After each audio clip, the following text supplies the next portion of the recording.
My name is Lisa C., and I'm the author of Shanghai Girls, which is about two sisters who leave Shanghai in 1937 and go to the United States in arranged marriages. I was really interested in writing about Shanghai in this time period because Shanghai was considered the Paris of Asia. It was a glamorous city. It was a city of great wealth and great poverty. People had come from all over the world to be in Shanghai at this time. They had come from France and Germany and England and Russia, and of course there were the Chinese there as well. But this was a final moment before things really started to go badly in Shanghai. In 1937, in August, the Japanese bombed the city. The Sino-Japanese War rolled into World War II, then Civil War, and pretty soon Mao and the communists took over the country. And Shanghai went into this kind of gray despair.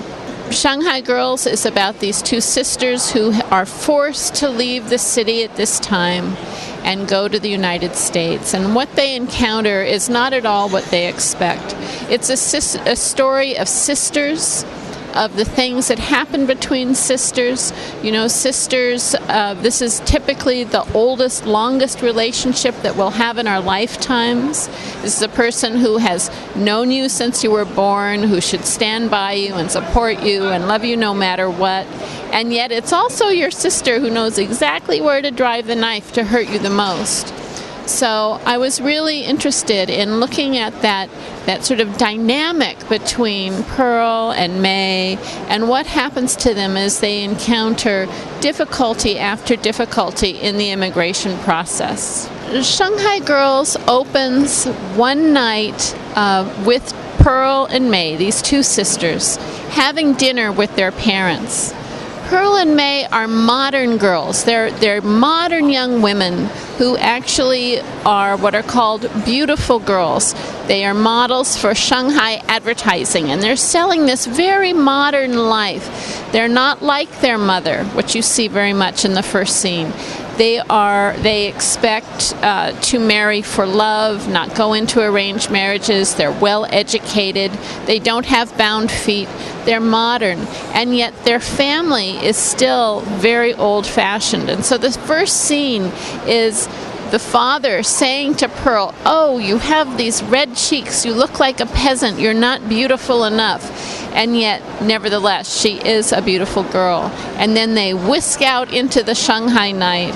They go and they are models, and then later they go out dancing and drinking and meeting all of their friends in this Paris of Asia. And so it's this moment of a perfect moment in a perfect city before things start to go bad, or start to go in a different direction than they expect for their lives. I am part Chinese myself. I know I don't look it, but I did grow up in a very large Chinese-American family.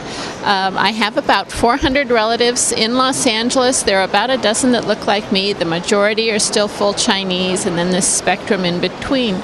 And so, you know, my family growing up, when I looked around, what I saw were Chinese faces. This was my mirror. This is how I grew up, with those traditions, with the food, with the clothes. And so these were the things that I really knew about. And, you know, the United States and other countries as well, as they look at immigration in their country, what are the things that push people out of their country, and what are the things that pull people into a new country, whether it's the United States or Germany? You know, there's this huge worldwide migration of people moving in every direction. So I think every country is dealing with that and trying to figure out what makes us, you know, what do we keep when we come to a new country? What do we keep of our homeland? What do we discard? What do we embrace in the new country? And how does that make us into a new person? And so this is something that my own family has been dealing with for over 100 years.